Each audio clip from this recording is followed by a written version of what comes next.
আমার নবীজি হুজুরে করিম সাল্লাল্লাহু আলাইহি ওয়াসাল্লাম পৃথিবীতে যত আদর্শবাদের আদর্শ, যত মানুষের যত চিন্তাধারা, সব কিছুর মূল কেন্দ্র হল নবী মুহাম্মদ রাসূলুল্লাহ সাল্লাল্লাহু আলাইহি ওয়াসাল্লাম। আদর্শ শিক্ষা দিয়েছেন তিনি, নেতৃত্বের যোগ্যতা শিক্ষা দিয়েছেন আল্লাহর নবী। নেতা হওয়ার নিয়ম কানুন, নেতৃত্ব দেওয়ার নিয়ম কানুন সব রাসূল পাক সাল্লাল্লাহু আলাইহি শিক্ষা। আল্লাহ রাব্বুল আলামিন এক সময় একা ছিলেন, আর আল্লাহ তার কুদরতি খেয়ালের মাধ্যমে বানাইলেন মুহাম্মদী নূর মুবারক করে। সুবহানাল্লাহ। নূরে মুহাম্মদী নূর বানাইয়া আল্লাহর কুদরতি হাতের তালুতে 40 লক্ষ বছর পর্যন্ত রেখেছিলেন। তাফসীরে জাবরি, তাফসীরে কুতুবের মধ্যে আছে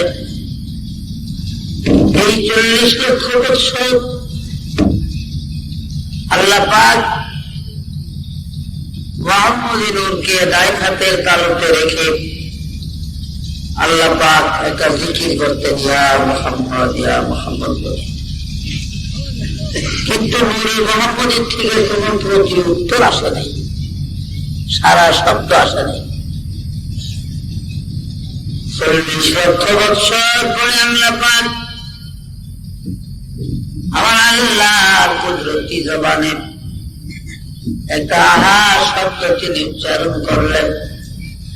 সঙ্গে সঙ্গে আল্লাহর কুদরতি চোখের থেকে 2 ফোঁটা পানি মুহাম্মদী নূরের গায়ে যখন পড়ে, এবার নূরে মুহাম্মদের থেকে আওয়াজ আসলো, ইয়া আল্লাহ।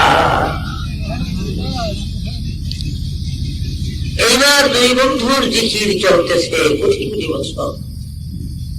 আল্লাহ পাক জিকির করেন ইয়া মুহাম্মদ, মুহাম্মদ সাল্লাল্লাহু আলাইহি ওয়াসাল্লাম জিকির করেন ইয়া আল্লাহ। আপনারা ইলমে তাসাউফের, ইলমে মারিফাতের অনেক ওয়াজ শুনেছেন।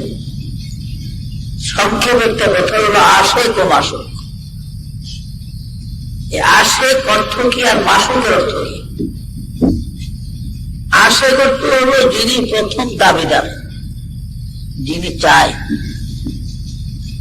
যে চায় তাকে আশিক বলা হয়, আর যাকে চাওয়া হয় তাকে বলা হয় মাসুক।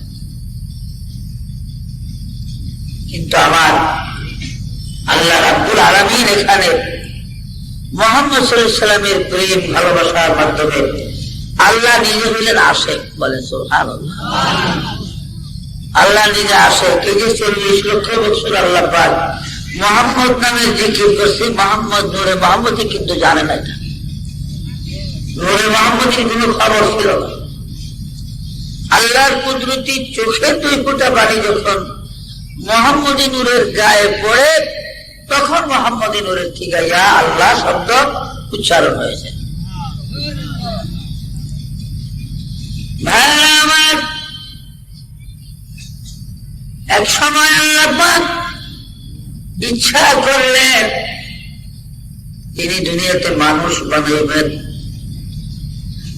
আজরাইল আলাইহিস সালামকে হুকুম করলেন, আজরাইল যাও তুমি এই দুনিয়ার জমিনে আমার প্রতিনিধি হিসাবে মানুষ বানাইতে হবে, যাও মাটি আনিয়া জমা করো আদমকে বানাইবার জন্য। দুনিয়ার 60 জায়গার মাটি আনিয়া আজরাইল আলাইহিস সালাম জমা করলেন। তায়েফের মধ্যে একটা জায়গা আছে ওয়াদি মুহাররম নামে। এই ওয়াদি মুহাররমের ভিতরে মাটি জমা করলেন, দুনিয়ার 60 জায়গার মাটি। বন্ধুরা আমার, অনেক মাটি যখন হয়ে গেল, এবার আমার আল্লাহ রহমতের মেঘ, রহমতের বৃষ্টি দিলেন একাধারে।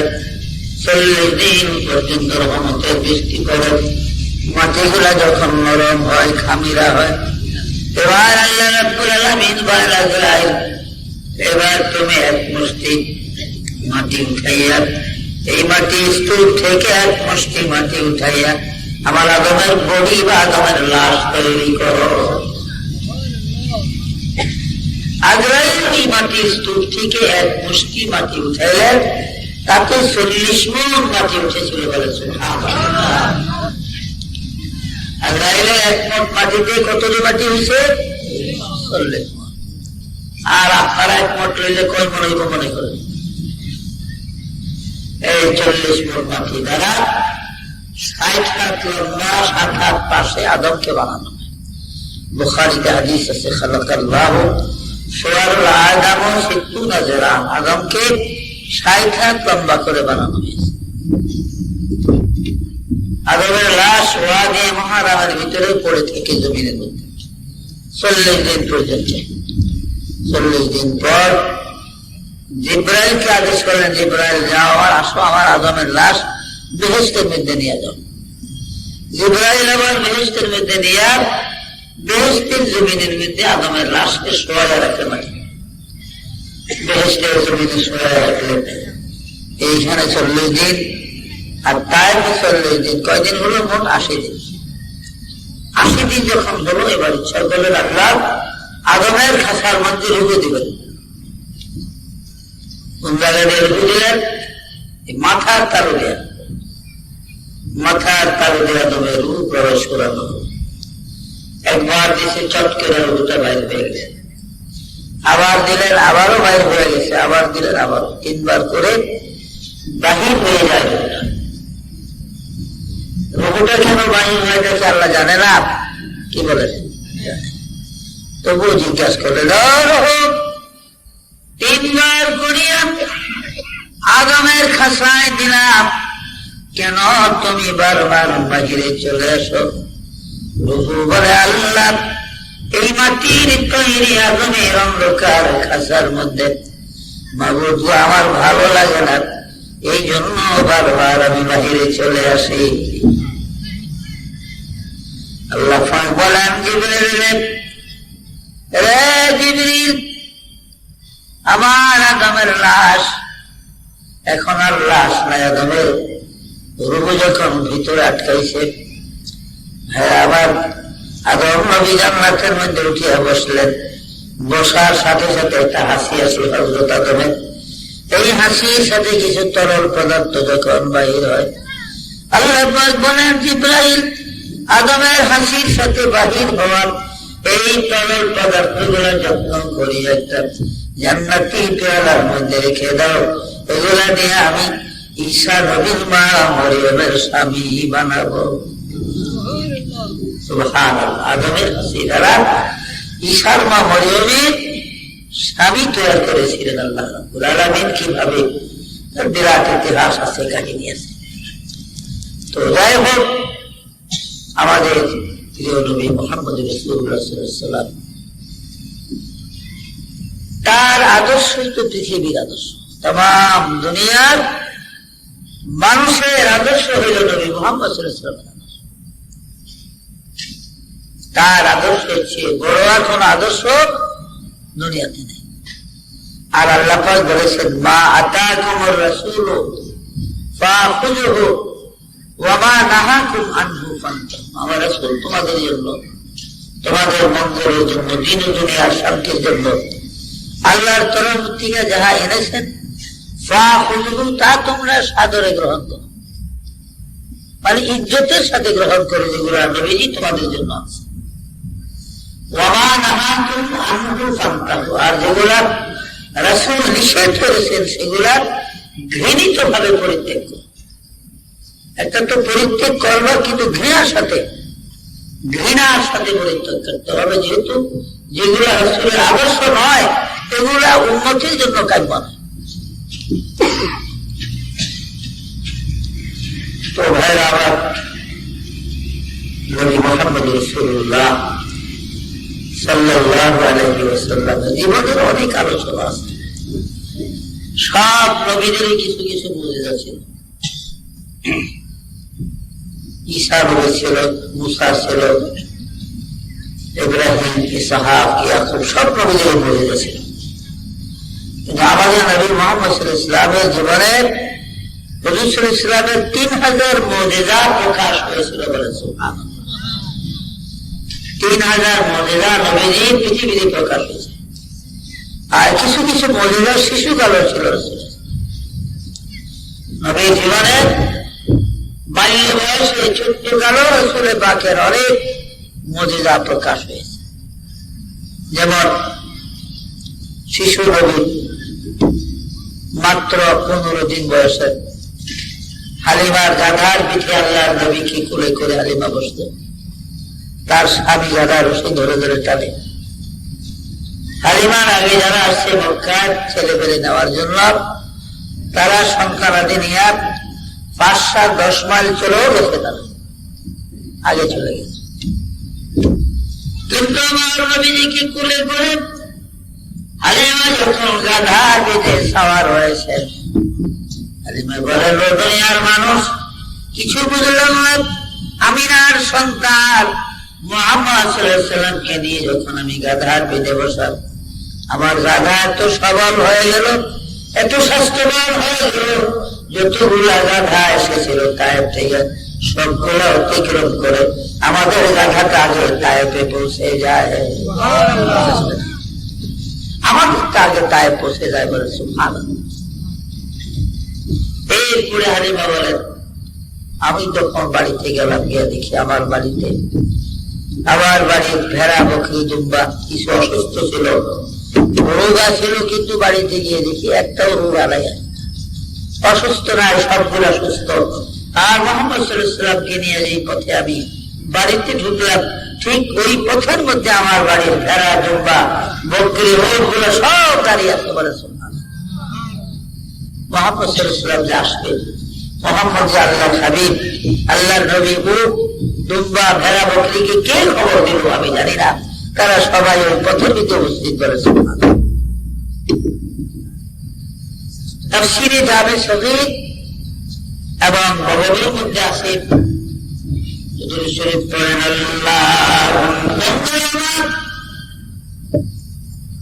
জামে সগীর এবং বগবীর মধ্যে রেখে আমার নবীজি যখন পৃথিবীতে আসবেন, বাড়ির আল্লাহর হাবিব আসবেন, রাসূলের সম্মানার্থে ইজ্জতার্থে আল্লাহ পাক জিবরাইলকে বলেন, জিবরাইল রে, এই মুহূর্তে তুমি তায়েফ নগরীতে চলে যাও তাড়াতাড়ি করে। জিবরাইল আল্লাহ, আমি তায়েফ যাবো কেন? বলে, যাও, যেহেতু আমার হাবিব আসতেছে পৃথিবীতে। ও জিবরাইল, আমার বন্ধু পৃথিবীতে আগমনের 15 দিন যখন নবীজির বয়স হবে, তায়েফের বনু সাদ কবিলার হালিমা এসে আমার বন্ধুকে তায়েফ নগরীতে নিয়ে যাবে। এই তায়েফ তো বড় অভাবী জায়গা, দুর্ভিক্ষের জায়গা, ফসল ভালো হয় না, তায়েফের মাটি ভালো না। কাজে জিবরাইল রে, এই অভাবের দেশে, দুর্ভিক্ষের দেশে আমার হাবিব গেলে আমি আমার আল্লাহর কাছে বড় শরম লাগে। তুমি যাইয়া 572 মাইল তায়েফের পাশে, 72 মাইল দড়িগে, 72 মাইল তোমার পাখাটা 70 হাত জমিনের নিচে ঢুকাইয়া এই 72 মাইল প্রস্থ দড়িগের মাটি গুলি উঠাইয়া নিয়ে বাহারে মাইয়াতের মধ্যে ফেলে দাও এবং নীল নদীর মাটি আনিয়া এই 72 মাইল পরিপূর্ণ করে দাও। আমার বন্ধুর আগমনে রাত্রে দেন, আমি তায়েফের জমিন বরকতময় করে দিব। আর জিবরাইল তায়েফের এই 72 মাইল প্রস্থ দৈর্ঘ্যের মাটি গুলা উঠাইয়া নিয়ে এগুলি পাহাড়ে মাইয়াতের মধ্যে ফেলে দাও এবং নীল নদীর মাটি আনিয়া এই 72 মাইল পরিপূর্ণ করে দাও। তাইলে আমি তায়েফের জমিন বরকতময় করে দিব। আমার বন্ধুর আগমনে রাত্রিতে আমি তায়েফের জমিন বরকতময় করে দিব। এই জন্য বৈজ্ঞানিক যুগের কোন সার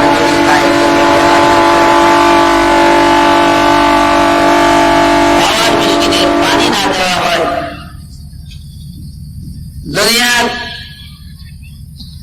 আকাশ থেকে আল্লাহ রহমতের বৃষ্টিও যদি না পড়ে তবুও তায়েফের ফসল কম হয় না বলে সুবহানাল্লাহ। তায়েফে যারা গেছেন এক একটা টমেটো আধা কেজি পর্যন্ত ওজনের হয়। আমার কাছে টমেটো বড় হয়, আধা কেজি দু একটা হইতে পারে, এখানে বেশিরভাগ মরিচ আমাদের দেশের পটলের মতন বড় বড় এক মরিচ। কারণ তায়েফ এমন একটা বরকতের জায়গা। আমার রাসূল পাক সাল্লাল্লাহু আলাইহি ওয়াসাল্লামের যে রাত্রে আল্লাহর নবী কি জিবরাইল আলাইহিস সালাম রাসূল পাকের হালেমা নিয়ে যাবেন, এই জন্য আল্লাহ তায়েফের মাটি বদলাইছে। 72 মাইল পাশে দিকে 70 হাত গভীর কতটা মাটি হইল। এভাবে কি কম সব মাটি। আর জিবরাইল মাত্র এক পাখা হয়েছে, জিবরাইল পাখা ঢুকাইছে, এই মাটিগুলো বাহারে বাইরেতে বেড়ে দিছে, নীল নদীর মধ্যে পাখা ঢুকায় এক পাখা মাটি হয় না, আবার এই 72 মাইল পরিপূর্ণ করেছে। আপনারা অনেকে বলতে পারেন তাহলে বদরের যুদ্ধে 9000 ফেরেশতা আসলো কেন নবীর সাহায্যে? বদরের যুদ্ধে ফেরেশতারা আসলো, 9000 এসেছে, ফেরেশতারা কোনো যুদ্ধ করেনি। এইভাবেই ফেরেশতারা ময়দানে বিচরণ করেছে। রাসূল পাকের আপন চাচা হযরত আব্বাস বদরের যুদ্ধে তিনি বন্দী হয়েছিলেন। সাদ ইবনে আবি ওয়াক্কাস রাদিয়াল্লাহু আনহু তাকে বন্দী করে মুসলিম সীমায় নিয়ে আসেন। নবীজি আয়েশা দেখতে চলে গেলেন। হযরত সাদ বিন আবি ওয়াক্কাস দেখলেন যে আব্বাসের গায়ে যে জামাটা ছিল বদরের যুদ্ধে, এই জামাটার মধ্যে 18টা সোনার বোতাম, এক একটা বোতাম তখনকার দিনে 40,000 টাকা করে দাম। তো যুদ্ধের নিয়ম হলো যে যাকে বন্দী করে বা যে যাকে হত্যা করে মারে, ওই বন্দী বা নিহত ব্যক্তির সঙ্গে যা থাকে তীর, তলোয়ার, ঢাল, কামান, টাকা পয়সা, এগুলো ওই ব্যক্তি পায়। কে পায়? যে তাকে নিহত করলো বা যে বন্দী করলো। এটা যুদ্ধের নিয়ম। তো আব্বাস সাদ বিন আবি ওয়াক্কাসের হাতে বন্দী, কাজে আব্বাসের সঙ্গে যা আছে সবই সাদ পাবে। সাদের খেয়াল হলো এই ঘোড়া মোড়া নিয়ে লাভ নাই। তার যে 18টা সোনার বোতাম জামার মধ্যে, এই বোতাম গুলা নিতে পারলে আবার যথেষ্ট। সোনার বোতামে যখন হাত দিল সাদ, হযরত আব্বাস একটা ধমক দিলেন, সাবধান, সাদ, আমার জামার বোতামে তুমি হাত দিও না, কারণ সাদ তোমার হাতে আমি বন্দী হই না, তুমি আমাকে বন্দী করো নাই, তুমি কেন আমার জামায় হাত দাও? বলবার শুনে নবীজি আসলেন। হযরত আব্বাস তো বললেন আপন চাচা, জিজ্ঞাসা করে চাচা কি হয়েছে? বলে ভাতিজা, এই সাদকে নিষেধ করে যেন আমার কিছু না করেন, যেহেতু সাদের হাতে আমি বন্দী হই না। আল্লাহ নবী বলেন, চাচা তাহলে কে বন্দী করলো আপনাকে বদরের মাঠে? কার হাতে বন্দী হয়েছেন? হযরত আব্বাস বলেন, ভাতিজারে তাও তো বলতে পারি না কার হাতে বন্দী হয়েছে। বলে যে সৈনিক আপনাকে বন্দী করলো, আপনি কি তার চেহারাটা দেখছেন? বলে তার চেহারাটা আমি ভালো করে দেখি না, মাঝে মাঝে দেখতাম, মাঝে মাঝে যুদ্ধের মাঠে দেখতাম না, তবে তার যখন দেখতাম তার চেহারাটা অনেকটা আমার ছোট ভাই আমির হামজার মতো, আমার ছোট ভাই হামজা বাহাদুরের মতো চেহারাটা তার অনেকটা মনে হতো। নবীজি বলেন, চাচা আব্বাস, আপনি কি ওই সৈনিকের কোন শব্দ, কোন আওয়াজ পাইছেন যুদ্ধের মাঠে? এবার আব্বাস বলেন, হ্যাঁ, মনে করে যখন ওই সৈনিক তার ঘোড়া পরিচালনা করত, ঘোড়াটা যখন চালাইত, যখন সে ঘোড়ায় করে এদিক সেদিক ঘুরত, আমার আশেপাশে যখন হাঁটত, তখন আমি হাইজুম হাইজুম একটা শব্দ শুনতাম। আল্লাহ নবী বলেন কাসাব বলবো এইবার আমার আর বুঝতে বাকি নেই। তাইলে বদরের যুদ্ধে আপনি আল্লাহর ফেরেশতা জিবরাইলের হাতে বন্দী হয়েছেন, কারণ জিবরাইলের ঘোড়ার নাম ছিল হাইজু। বদরের যুদ্ধের দিন জিবরাইল যে ঘোড়াটা নিয়ে আসছিল তার ঘোড়ার নাম ছিল হাইজু। কাজে আপনাকে আল্লাহর ফেরেশতা জিবরাইল বন্দী করেছে বলে সুবহানাল্লাহ। এই জিবরাইল শুধু আব্বাসকে বদরের যুদ্ধের দিন বন্দী করে দিয়েছে, এছাড়া ফেরেশতারা হাত ধরে নাই কোন কাফেরদের উপরে। আব্বাস রাদিয়াল্লাহু কিছু মুক্তিপণ জিজিয়ার মাধ্যমে তিনি মুক্তি পেয়ে চলে গেলেন। নবীর মুক্তি দিয়ে দিলেন, তিনি চলে গেলেন মক্কায়। বদরের যুদ্ধের 1 বছর পরে উহুদের যুদ্ধ হয়। বদরের যুদ্ধের সেনাপতি ছিল আবু আবিদা, আর উহুদের যুদ্ধের সেনাপতি আবু সুফিয়ান। 3000 সৈন্য নিয়ে উহুদের যুদ্ধে আসতেছে বদরের প্রতিশোধ নেওয়ার জন্য। নবীজি কিন্তু জানে না। আব্বাস তখন মক্কায়। হযরত আব্বাসের কাছে কয়েকবার গেছে আবু সুফিয়ান, আব্বাস আসো যুদ্ধে চলো, তোমাকে সেনাপতি করবো। বলে না, আমার শরীর ভালো না, আমি যুদ্ধে যাবো না, তোমরা যাও, আমি তোমাদের মক্কার পাহারাদার হিসাবে থাকি। এটাও যুক্তির কথা। আবু সুফিয়ান দেখলো যে মক্কার পাহারাদার থাকার দরকার, ঠিক আছে থাকবে। আবু সুফিয়ান তার দল নিয়ে 3000 সৈন্য নিয়ে মক্কার হেরামের সীমানা পার হয়ে গেছে। এদিকে ঝটফট করে হযরত আব্বাস 3টা চিঠি লিখলেন নবীজির কাছে। আবার নবীজির কাছে 3টা চিঠি লেখা, একই আওয়াজে, হে মুহাম্মদ সাল্লাল্লাহু আলাইহি ওয়াসাল্লাম, বদরের প্রতিশোধ দেওয়ার জন্য আবু সুফিয়ান 3000 সৈন্য নিয়ে মদিনা আসতেছে তোমার সাথে যুদ্ধ করার জন্য। হে ভাতিজা, মুহাম্মদ সাল্লাল্লাহু আলাইহি ওয়াসাল্লাম তোমার সৈন্যের সংখ্যা জানি না, তোমার যুদ্ধের প্রক্রিয়া জানি না, কি শক্তি আছে তাও জানি না।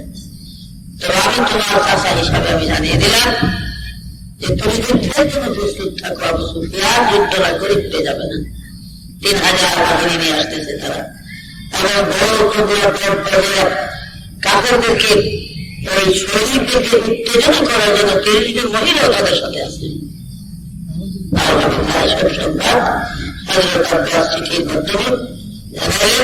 তার নিজস্ব 3টা গোলামকে 3 পথে পাঠিয়ে দিলেন হযরত আব্বাস। একজনকে সাহেবের গিরিপথে, আরেকজনকে কাছিয়ার পথে, আরেকজনকে হুনাইনের পথে।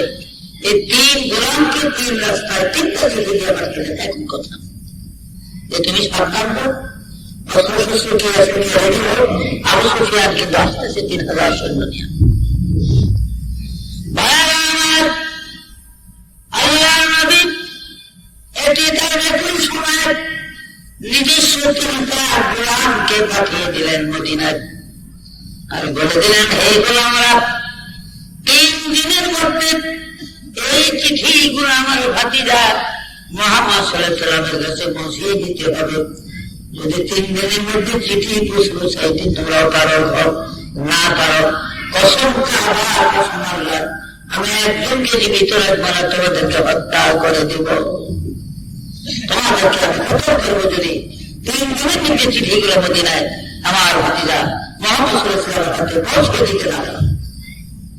আর যদি আমি খবর পাই মুহাম্মদ সাল্লাল্লাহু আলাইহি ওয়াসাল্লামের কাছে যখন জানতে পারবো নির্দিষ্ট সময় মতো তোমরা 3টা চিঠি আমার ভাতিজার হাতে দিয়েছো, মুহাম্মদ সাল্লাল্লাহু আলাইহি ওয়াসাল্লামের হাতে দিয়েছো, কসম আল্লাহ, এই খবরটা পাওয়ার সাথে সাথে আমি তোমার 3টা গোলামকে আমি আজাদ করে দিব। আর শুধু আজাদ করে দিব না, এক একজনকে আমি 40,000 করে 40,000 করে আমি তোমাদেরকে টাকা দিব। বলেন সুবহানাল্লাহ। 40,000 টাকাও দিবা তিনজনকে, এবং তোমাদেরকে আলাদা করে দিব, মুক্ত করে দিব, দাসত্বের মধ্যে আর রাখবো না। চিঠিগুলো দিলে রীতিমতো মুহাম্মদ সাল্লাল্লাহু আলাইহি ওয়াসাল্লামের কাছে পৌঁছে যাবে।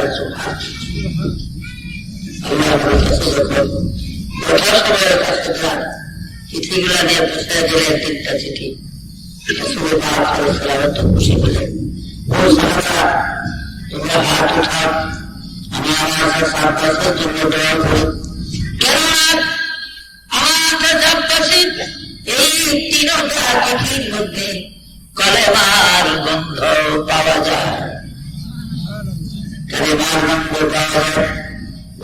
বলেন চাচার জন্য আমি দুই হাত তুলে দোয়া করি।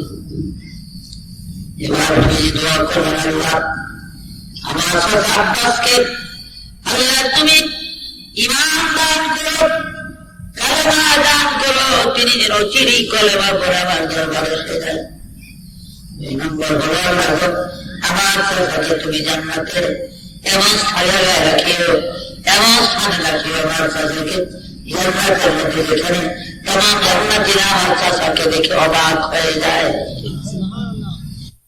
হযরত আব্বাস বলেন দরজা আরশের মধ্যে রেখে যে কসম আল্লাহ, রাসূল যখন আমার জন্য দোয়া করে যে আল্লাহ জান্নাতের মধ্যে আমার চাচাকে এমন একটা পরিবেশে রাখবে যে তামাম জান্নাতীরা অবাক হয়ে যায়, এই অবাক হয়ে যাওয়ার নামে কসম আল্লাহ, আমি কাবার দরজার নিকটে তখন দাঁড়ানো মদিনা রাসূলের এই দোয়াগুলি আমি মক্কায় দাঁড়ায় দাঁড়িয়ে শুনছি। বলে সুবহানাল্লাহ। আমি মক্কা মুআজ্জামা কাবার পাশে দাঁড়িয়ে দাঁড়িয়ে মুহাম্মদ সাল্লাল্লাহু আলাইহি ওয়াসাল্লামের দোয়ার কথাগুলা আমার কানে আমি শুনেছি। বলে সুবহানাল্লাহ। তখন আমি পাগল পারা হইয়া মদিনা এসে রাসূলের কাছে কলেমা পড়ে মুসলমান হই। বলে সুবহানাল্লাহ। আব্বাস মুসলমান হওয়ার পরে অনেক ঘটনা। তার ছেলে ছিল আব্দুল্লাহ, 10 জন আব্দুল্লাহ ছিলেন মক্কাতে, এরা সাহাবাদের সন্তান ছিল। 10 জন আব্দুল্লাহর ভিতরে একজন আব্দুল্লাহ ছিলেন আব্দুল্লাহ ইবনে আব্বাস। আব্বাসের ছেলের নামও ছিল আব্দুল্লাহ, আর তাকে লোকেরা ইবনে আব্বাস বলে ডাকতো, যেহেতু তিনি হাদিসের বিশারদার একজন মুহাদ্দিস ছিলেন। ইবনে আব্বাস বলে বেশি আব্বাসের ছেলে বলে তাকে ডাকতো, আসল নাম ছিল তার আব্দুল্লাহ। আব্বাস রাদিয়াল্লাহু আনহু যখন ইন্তেকাল করলেন, তো ইবনে আব্বাস অথবা আব্দুল্লাহ বাবার প্রেমে খুব কাঁদা কাঁদতেন। তিনি বাপকে খুব ভালোবাসতেন, আর দুনিয়াতেও দেখবেন বাপের বড় ছেলে বেশি ভালোবাসে। বড় ছেলের সাথে যে সম্পর্ক মা বাপের থাকে, এই সম্পর্ক অন্যদের সঙ্গে থাকে না। যেহেতু প্রথম সন্তান পৃথিবীতে আসছে, তখন সন্তানের মা পর্দা ছিল। প্রত্যেক মায়েরা স্বামীর বাড়িতে যেদিন প্রথম আসে পর্দা অবস্থা আসে, কোন বেগানা লোকের সঙ্গে কথা বলে না। শ্বশুর শাশুড়িটা না বললেন, শ্বশুর শাশুড়ি যদি দেখা যায় করে সালাম দাও, এই লোকটাকে কদম বসি করো, তখন যায় করার জন্য, নাইলে নতুবা যায় না। এই জন্য পর্দার অবস্থায় মহিলারা আসে স্বামীর বাড়িতে। এই জন্য প্রথম সন্তানের চরিত্র এবং তার মায়া মহব্বত বাপ মার প্রতি বেশি থাকে। বলে সুবহানাল্লাহ।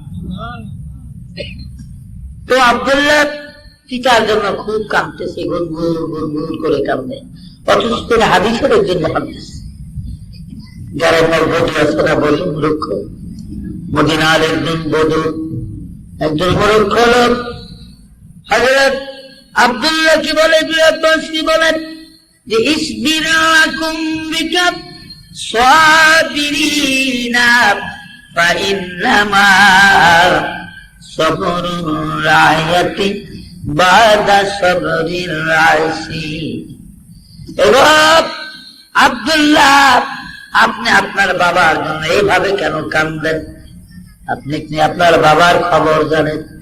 আপনার বাবা আব্বাস কি অবস্থা আছে আপনি হয়তো জানেন না।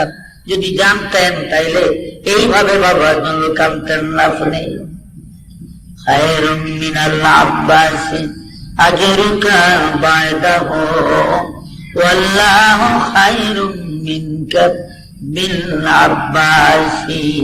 কসম আল্লাহ, ওই যে দেখেন একটু জান্নাতুল ফিরদাউসের দিকে নজর করেন, ও আব্দুল্লাহ, ওই যে দেখা যায় আপনার বাবা আব্বাস জান্নাতের মধ্যে ঘোড়ায় চড়িয়ে ভ্রমণ করতেছে। একজন গ্রাম্য বধূ মদিনার জমিনে দাঁড়াইয়া তিনি জান্নাতুল ফিরদাউস দেখতেছে, আর হযরত আব্বাস ঘোড়ায় চড়ে ঘুরতেছে, তিনি দুনিয়ার জমিন থেকে দেখতেছে। বলে সুবহানাল্লাহ। এগুলা কিভাবে হইল? এগুলা হওয়ার কারণ একমাত্র রাসূলের প্রেমের অধিকারী হওয়ার কারণে। নবীর প্রেমের অধিকারী যে যত বেশি হয়েছে, দেখেন না, রাজা বাদশাহ, রাজার চাকরি তো সবাই করে, একটা রাজত্বের ভিতরে চাকরি করে লক্ষ লক্ষ মানুষ। কিন্তু চাকরিরও তো বাবা পরিমাণ আছে না, যারা মন্ত্রণালয়ে চাকরি করে, সচিবালয়, তাদের বেতন, তাদের মর্যাদা, এরপরে সাধারণ অফিসে চাকরি করে, যারা প্রাইমারিতে করে, আরো সরকারি চাকরিজীবী, প্রত্যেক জিনিসের পর্যায়ক্রম আছে।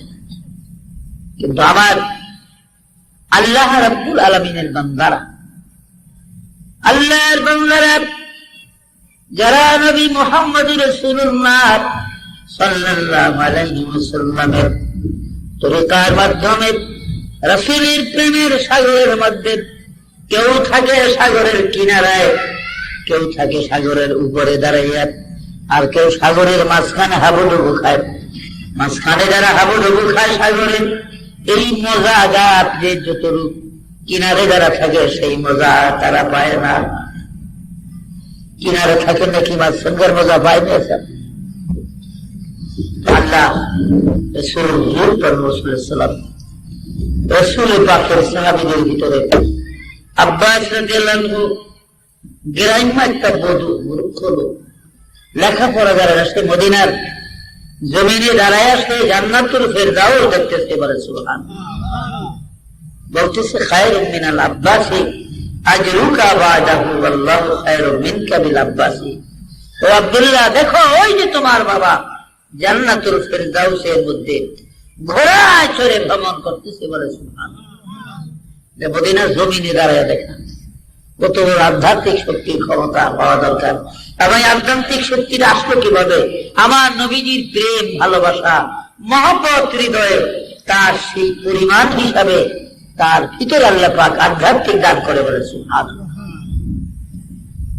যেমন খালেদ বিন ওলীদ রাদিয়াল্লাহু আনহু, মাথার লোহার টুপি এখনো আছে বাইতুল মুকাদ্দাস ইসলামিক মিউজিয়ামের মধ্যে। টুপিটা অনেক বড়, প্রায় 22 কেজি আটার গুঁড়া সাবাই হয় টুপিটার মধ্যে। 22 কেজি আটার গুঁড়া সাবাই হয় খালেদের মাথার লোহার টুপি।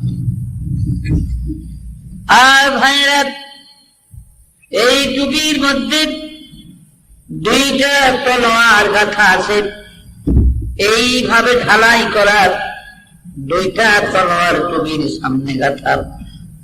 2 তলোয়ারের মধ্যখানে 2 লাইন আরবি কবিতা লেখা আছে। বন্ধুরা, এই 2 লাইন কবিতা খালেদ তিনি যুদ্ধের ময়দানে দাঁড়াইয়া পাঠ করতে।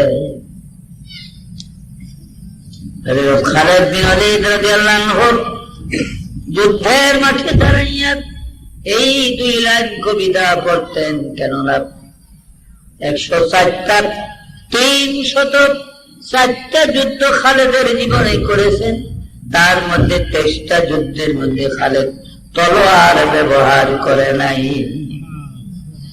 23টা যুদ্ধে তিনি তলোয়ার ব্যবহার করেন। খাপের মধ্যে তলোয়ার থাকতো, তীর খাপের মধ্যে থাকতো, নিজা বল্লভ গোলাপ খুলতেন না, খালেদ হাত খালি থাকতো। এইভাবে 23টা যুদ্ধ করছে তলোয়ার বিহীন। তার মধ্যে একটা ইয়ারমুকের যুদ্ধ, ইয়ারমুকের বিরাট যুদ্ধ। রাজা তৃতীয় ইজদগ্রীবের সঙ্গে এই যুদ্ধটা ছিল। তৃতীয় ইজদগ্রীব মানে শেষ নওশরওয়া যাকে বলা হয়। এই নওশরওয়ার ছেলে ছিল খসরু পারভেজ, আর খসরু পারভেজের মেয়ে ছিল হযরত শাহরবানু, আর এই শাহরবানু ছিলেন ইমাম হুসাইনের মা, বলেন সুবহানাল্লাহ। ইমাম হুসাইন রাদিয়াল্লাহু স্ত্রী জয়নাল আবদিনের মা, বলেন সুবহানাল্লাহ। তার বিরাট ইতিহাস আছে খসরু পারভেজের ইতিহাস। ইজদগ্রীবের 60,000 সৈন্য ময়দানে, খালেদ মাত্র 12,000 মুজাহিদ নিয়ে মদিনার থেকে তিনি রওনা হয়েছেন যুদ্ধের মাঠে। খালেদের তো অভ্যাস ছিল মদিনার সীমানা পার হওয়ার সাথে সাথে তার সঙ্গীদেরকে বলতেন, তোমরা আসো, আমি চলে গেলাম। এই বলে এত দ্রুত গতিতে ঘোড়াটা ছুটত। খালেদ আর মুখের ময়দানে 60,000 কাফেরের মাঝখানে দাঁড়িয়ে আছে, আর তার সঙ্গে 12,000 মুজাহিদ এখনো 8 মাইল দূরে তারা দৌড়াইতেছে। মুখের ময়দানে 60,000 কাফেরের সামনে খালেদ। বন্ধুরা আমার, তার অভ্যাস ছিল দাঁড়াইয়া তিনি ওই 2 লাইন কবিতা পাঠ করতেন।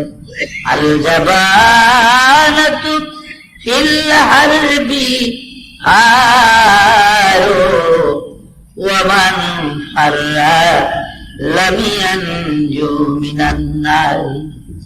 রে কাফের বেঈমানরা, কার সন্তানে 3 বানাবি, কার মা বাপকে পুত্র হারা বানাবি, কার স্ত্রী বিধবা বানাবি? আয় রে আয়, আমি খালেদের তলোয়ারের সামনে আয়। ওমান ফাররা লাম ইয়ানজু মিনান নার। এই তলোয়ার দিয়া আমি জাহান্নামের রাস্তা দেখাইয়া দেই।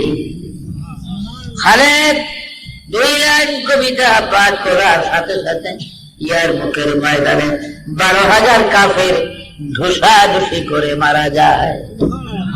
এই যে দৌড় দিছে, একটার ঘোড়ার লাগে আরেকটা বাড়ি লেগে, একটার মাথার লাগে আরেকটা মাথা লেগে, এইভাবে 12,000 কাফের মারা গেছে। কয়েক হাজার আহত, বাকিগুলো পলায় গেছে। হযরত খালেদ রাদিয়াল্লাহু আনহু ওমর ফারুক জিজ্ঞাসা করতেন, খালেদ তোমার কি প্রাণের মায়া নাই, ভয় নাই? তুমি হাজার হাজার কাফেরের ভিতরে একা ঢুকে যাও। ও খালেদ, তোমার কি জীবনের মায়া নাই, তোমার কি জীবনের ভয় নাই? বলে, হ্যাঁ ওমর, ভয় আছে, মায়া আছে। তবে শোনো আমার কসম আল্লাহর, এই হৃদয়ের মধ্যে একমাত্র আমার আল্লাহর ভয় ছাড়া আর কোন ভয়ের জায়গা নাই রে ওমর। আর এই হৃদয়ের মধ্যে মার মায়া নাই, বিবির মায়া নাই, সন্তানের মায়া নাই। আমার হৃদয় ভরা শুধু নবী কামলিওয়ালার মায়া। কাজী ওমরের আমার আল্লাহর ভয় আর নবীর প্রেম, নবীর মায়া, এই 2 জিনিসের মাধ্যমে আমি খালেদ যুদ্ধে কোনদিন পরাজিত হই না। আল্লাহ আল্লাহ আল্লাহ লা ইলাহা আল্লাহ আল্লাহ আল্লাহ লা ইলাহা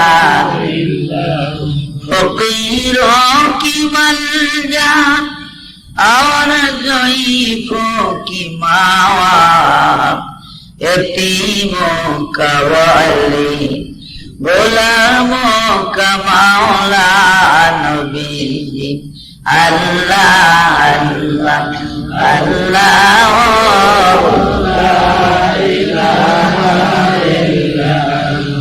अल्लाह अल्लाह ला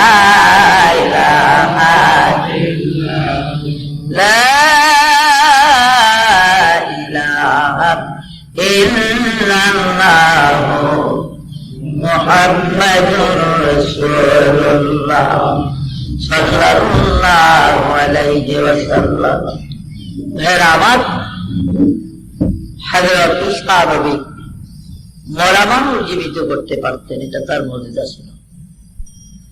আপনারা নাকি কবিতার আমাদের নবী পারতনি, আমাদের নবীর 3000 মর্যাদা ছিল।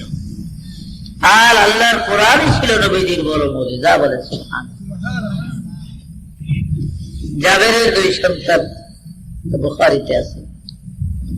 জাবের রাদিয়াল্লাহু আনহু 2 ছেলে খন্দকের যুদ্ধে খাল কাটতেছিলেন। সাহাবা শত্রু আসবে এই জন্য বাধা দেওয়ার জন্য খাল কাটাবে।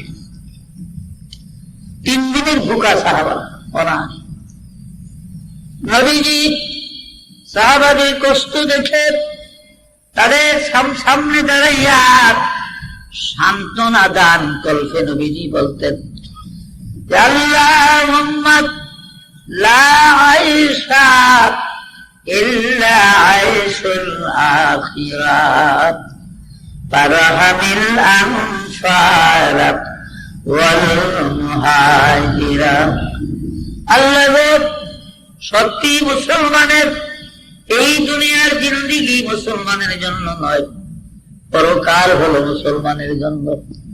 পরকালের সুখ, পরকালের শান্তি, এগুলোই মুসলমানদেরকে তুমি দান করো। আর ফারহামিল আনসারাত ওয়াল মুহাজিরাত, আবার আনসার এবং মুহাজিরদেরকে তুমি দয়া ও রহম করো। আল্লাহ তাদের জীবনকে সুন্দর করো। নবীজির দোয়ার প্রেক্ষিতে সাহাবারা তারা উচ্চ স্বরে বলতেন যে নাহানুল্লাযীনা বাইয়াউ মুহাম্মাদান আলাল জিহাদি মা বাকিনা আবাদা। আমরা নবীজি ওই সকল উম্মত, আমরা প্রতিজ্ঞাবদ্ধ, যতদিন দেহে আমাদের প্রাণ থাকে, যতদিন আমাদের জীবন থাকে, ইসলামের জন্য আমরা জিহাদ করে যাব। আমাদের দেহে যতদিন প্রাণ থাকে আমরা ইসলামের জন্য কি করব? জিহাদ করব, আমরা যুদ্ধ করব, জিহাদ করে যাব। বলে সুবহানাল্লাহ। অথচ 3 দিনের ভুকা সাহাবীরা, এই সময় জাবের নামী সাহাবী দাওয়াত দিয়েছিলেন নবীজিরে। হুজুর, আমার বিবি বলছে আমাকে সামান্য 2 কেজি আটা আছে, আর একটা বকরির বাচ্চা আছে, আপনি এবং আরো 4 সাহাবার দাওয়াত, আবু বকর, ওমর, ওসমান, আলী, আর আপনি 5 জনের দাওয়াত আমাদের বাড়িতে। নবীজি দাওয়াত গ্রহণ করে সাহাবাদেরকে, সাহাবারা টুকরি রাখো, তোমরা কোদাল টুকরি রেখে দাও, একটা খবর শোনাব। যাবে জানে না নবীজি কি বলবে। রাসূল দাঁড়াইয়া কাবার দরজায় দাঁড়িয়ে ডাক দিলেন, ওরে আমার প্রাণের সাহাবারা রে, আজকে 3 দিনের ভুকা, তোমরা থেকে খন্দকের মাটি কাটতেছো, খাল কাটতেছো, খুশির খবর লাভ, শুভ খবর জানাইয়া দিলাম। এ সাহাবীরা, আজকে দুপুরে জোহরের নামাজের পর পরে আমার এই জাবেরের বাড়িতে তোমাদের দাওয়াত। 4,000 সাহাবী মাটি কাটতেছে। জাবের দাওয়াত দিল 5 জনের, আর নবী 4,000 দেখের দাওয়াত দিয়েছে। তোমাদের 4,000 সাহাবী সকলের আজকে এই জাবেরের দাওয়াত। বলে সুবহানাল্লাহ। জাবের তো বেহুশ হয়ে গেছে। স্ত্রী দিদি, ও কি করলাম, করলি কি, তোরে কে কইছিলি দাওয়াতটা? একটা ছোট্ট বকরি, এটা একজনও দিতে হয় না। এরপরে মাত্র 2 কেজি আটা দাওয়াত দিলাম। 4 নবীদের সবাই 5 জনের, নবী 4,000 করে দাওয়াত দিচ্ছে। ওখানে যাবে স্ত্রী, জীবন স্বামী, নবীজিও দাওয়াত দিছে, আপনি দাওয়াত আগে দেওয়ার পরে, দাওয়াত দেওয়ার পরে দিছে না? বলে হ্যাঁ, আমি তো আগে নবীজি দাওয়াত দেবো, তাহলে চিন্তা করেন না। আরে নবী যখন দাওয়াত দিছে, আল্লাহ নবী বলার জিম্মাদারি নিবে। বলে সুবহানাল্লাহ। আমাদের চিন্তা করে কোনো লাভ নেই। কেমন স্ত্রী ছিল, সুবহানাল্লাহ। হ্যাঁ, আরে ফিরে হতো দেওয়া যেত, নবীকে কম দাওয়াত ফিরে দিয়ে দেন। হ্যাঁ, আমাদের দেশে এক কালো রোগী আসল, সেই জায়গায় এক হিসাবে দাওয়াত দিচ্ছে। হুজুরের বউ ছিল ভোগলে মেজাজ। হুজুরের দাওয়াত দিচ্ছি, কবে লাইজা দুপুরে কম যে ফিরিয়ে দিয়ে, জানেন না যেন আমি আমার বাবার বাড়ি যাবো, আজকে কি দাওয়াত দিচ্ছে? দেখ দেখ, তো বাবার বাড়ি যাবো বিকালে। সে বলে এত কথা বলি না, ফিরিয়ে দেন কেন? বলে দেখ, এই মুখ দিয়ে হুজুরের দাওয়াত দিচ্ছি, কেমনি ফিরে যেতে পারে ধ্যানবে ফিরে। হুজুর আইতেছে, অনেক খেয়াল কি আর বুঝিয়া ওই হুজুরের দিকে ফাঁস দিয়া বাড়ির দিকে দিতে মাথা দিয়া এভাবে আটক ধরে রুকু দিয়া রয়েছে। আটক ধরে রুকু দিয়া রয়েছে ওই ফাঁসাটা হুজুরের দিকে। হুজুরে বলা বলো সাই, এটা লাগে একটা ধোয়া লাগবে, এটা কি রে হলাম? কলে হুজুর আমি কাঁদো। আর তোকে একবারে সত্যি করো এই দাওয়াত পিরামের লেখা। আমি দাওয়াত দিয়েছিলাম, দাওয়াতটা ফিরিয়ে দেওয়ার লেখা আমার বইগুলো পারবো না, হ্যাঁ পাক করতে। ওটা এমন লেখা বলো হুজুর, মুখ দিয়ে দিকে মুখ আপনার দিকে আমার স্মরণ করে এই মুখে দাওয়াত দিছি, কেমনে করি মানা করে লেখা এই ফিসে দিয়া দাওয়াত ফিরিয়ে দিয়ে যেতে, ফিসে দিয়ে দাওয়াত ফিরিয়ে দেয় হুজুরে যাবে। বাড়িতে যাই, ছেলে বলেন বেবি কি করবো, কি নেই, আপনি কাইনুকার বাজারে যান, বাজারে গিয়ে পনির আনেন, আল্লাহ নবী পনির ভালোবাসে, কিছু পনির আনেন। জাবের কাইনুকার বাজার থেকে আসার আগেই নবীজি জাবেরের বাড়িতে গেছে। দেখা সাহাবা দেখা যাবেন এক লাভ মারে কি 3-4 দুটো লাভ দেয়া, খুশির চোটে, এটা কোনো নাজায়েজ না শরীয়তে, খুশির চোটে খালি লাভ দেয়। আমার নবী আমার বাড়িতে এসে কত খুশি। যাই হোক, এক বকরি জবা করছে, 2 কেজি 200 আটা রুটি, রাসূলের পাক রুটি এবং গোশতের কাছে গেলেন। শুরু হলো, আল্লাহ নবী হাত মুবারক দিয়ে চামচ দিয়ে লাগিয়ে টানিয়ে আমার নবীজি একটু থুথু মুবারক দিয়ে দিলেন তার মধ্যে, আর বললেন যাবের তোমার বিবি কি বলবেন, একটা একটা করে রুটি 1 চামচ করে গোশত দেওয়ার জন্য খবর দেন, পুরা ঢাকনা যেন না উল্টায়, ঢাকনাটা পুরা যেন না উঠায়, 1 চামচ করে গোশত লইব, একটা রুটি দিয়া একই জনকে দিব। ভাইরা আমার, 4000 সাহাবা বসছে, প্রত্যেকের হাতে একটা করে রুটি, 1 চামচ করে গোশত পৌঁছে গেছে, বলে সুবহানাল্লাহ। এবার নবীজি খাওয়ার জন্য যখন উদ্যুক্ত করেন, এই মাত্র রুটি ছিঁড়িয়ে গোশত নিয়ে মুখের কাছে দিবেন, জিবরাইল হাজির। ইয়া রাসূলুল্লাহ, আল্লাহ পাক নিষেধ করেছে আপনি লুকমা মুখে দিবেন না, জাবেরের 2 ছেলে সারা খাইতে পারবেন না। জাবেরের ছেলেরা বাকি বেশি যাবেন, বকরি জবা করছে, বড় ছেলেরা নিয়ে যাবে, ছোট ভাই এসে বড় ভাই জিগায়, বাইরে বাবাজি বকরিটা জবা করলে কেমনি জবা করছে, দেখবি আয় ছুরি আইনার ছোট ভাইরে শোয়াইয়া এর গলার মধ্যে ছুরি দিয়া জবা করে দেখাইয়া দিচ্ছে, এমনি জবা করে। মা এটার ভাইয়া বড় ছেলেকে যখন দৌড়িয়ে যায় ছাদের উপরে উঠিয়া, সেখান থেকে পরে বড় ছেলেটাও মরে যায়, দুটো ছেলেই মরা। এদিকে নবীজি আসতেছে, দেখা যায় জাবেরের স্ত্রী চিন্তা করে, হায় রে 3 দিনের ভুকায় নবী আমাদের বাড়িতে আসছে, আমার এই মরা ছেলেগুলো দেখলে আল্লাহর নবী না খাইয়া বেজার হয়ে যাবে। রক্তগুলো মুছিয়া পরিষ্কার করেন, ঘরের কোণার মধ্যে কম্বল জড়াইয়া 2 ছেলেকে রেখে দিলেন। স্বামী বাড়িতে আসলে স্বামীর কাছে কই পর্যন্ত বলে নাই।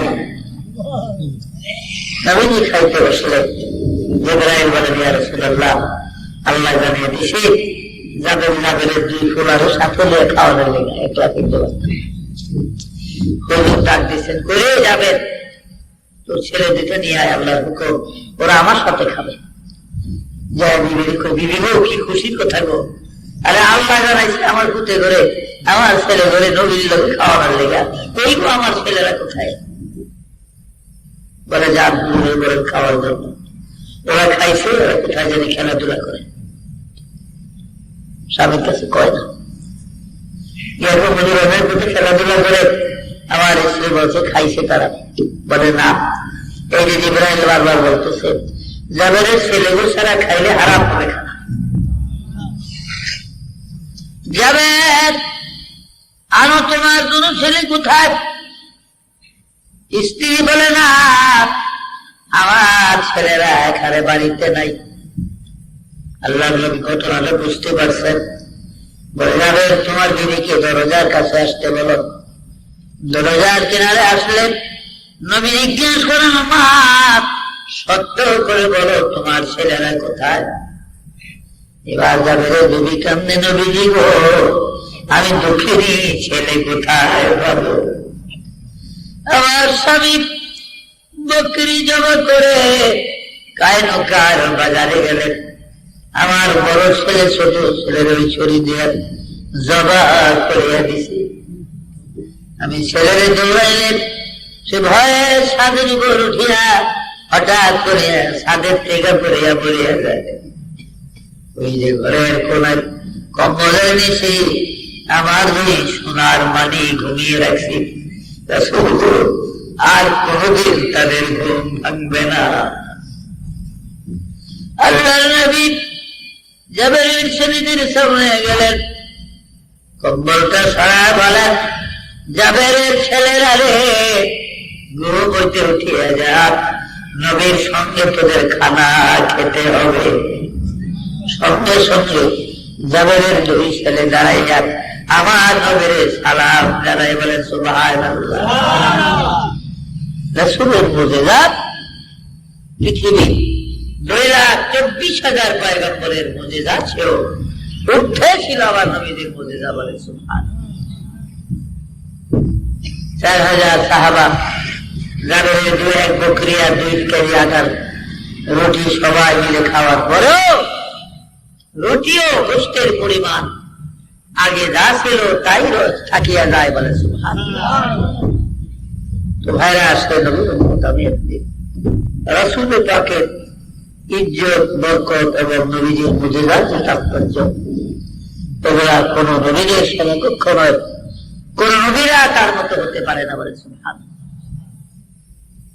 নবীর নূর সাল্লাল্লাহু আলাইহি সাল্লামের বয়স যখন মাত্র 5 বছর, কোন রাওয়াতে আছে 6 বছর, মার সাথে তিনি মদিনায় গেলেন, বাবা আব্দুল্লাহর কবর দেখলেন, তারপর আসবার কালে বদরের কাছে মা আমিনা মারা গেলে আমিনার কবর দিয়ে তিনি চলে আসলেন। মা মৃত্যুর পরে উম্মে আয়মানের কোলে থেকে রাসূল তো কামড়া কামতেন, মার জন্য কামতে কামতে শেষ পর্যন্ত চোখের ভিতরে এত ব্যথা হলো, চোখে শাড়ি পড়ে গেল, পর্দা পড়ে গেল নবীর চোখে। রাসূলের হিতাকাঙ্ক্ষী একমাত্র দাদা আব্দুল মুত্তালিব আমার নবীজির কোলে করে ওয়ারাকা ফাদরির বাড়িতে গেলেন। ফাদরি সাহেব, আপনি মানুষের ঝাল ফুক দিয়ে দিলে ভালো হয়ে যায়, আমার এতিম নাতিটার চোখে অসুখ, বড় বিমার, ও ফাদরি সাহেব মেহেরবানি করে আমার নাতিটার একটু ফু দিয়ে দেয়। হ্যাঁ, আমার ফাদরি ওয়ারাকাত রাসূলের চেহারা দেখে নবীজিরে দেখে আশ্চর্য হয়ে গেলেন, অনেকক্ষণ চুপচাপ থেকে এবার ওরাকা বলেন, তুমি আব্দুল মুত্তালিব আপনার নাতির কোলে করেন, একটু বসেন, আমি একটু আসি। এই বলে কিতাবের লাইব্রেরির মধ্যে ঘুরলেন, কতুখানায় ঢুকলেন, তাহলে বিভিন্ন সহিহ আসমানি কিতাব গুলা অনেকক্ষণ পর্যন্ত দেখা শোনার পরে ফাদরি ওয়ারাকা আব্দুল মুত্তালিবের কাছে আসিয়া বলে, হে আব্দুল মুত্তালিব, আপনার নাতি মোহাম্মদকে নিয়ে চলে যান দয়া করে, আল্লাহর কসম আমি তার চোখে ফু দিতে পারবো না। বলে, ফাদরি সাহেব কেন পারবেন না, কারণ কি? বলে, শোনেন, আখিরি পয়গম্বর শেষ নবীর যত নমুনা সমস্ত আপনার নাতি এই মুহাম্মদের মধ্যে পাওয়া যায়। আর এই ছেলে যদি সত্যিকার আখিরি নবী হয়ে থাকে, শেষ পয়গম্বর হয়ে থাকে, তাহলে কসম আল্লাহর আমি আপনার ইচ্ছে নাতির চোখে ফু দেওয়ার সাথে সাথে আমি ওরাকা বোবা হয়ে যাব। কারণ পৃথিবীতে আমার লোক নাই যে মুহাম্মদ সাল্লাল্লাহু আলাইহি ওয়াসাল্লামের শরীরে ফু দিতে পারে বলে সুবহানাল্লাহ। তাই আমি ওরাকা দিলে বোবা হয়ে যাওয়ার সম্ভাবনা আছে। বলে, তো তাইলে আমার নাতির কি কোনো ওষুধ নাই, চক্ষু ভালো হওয়ার? বলে,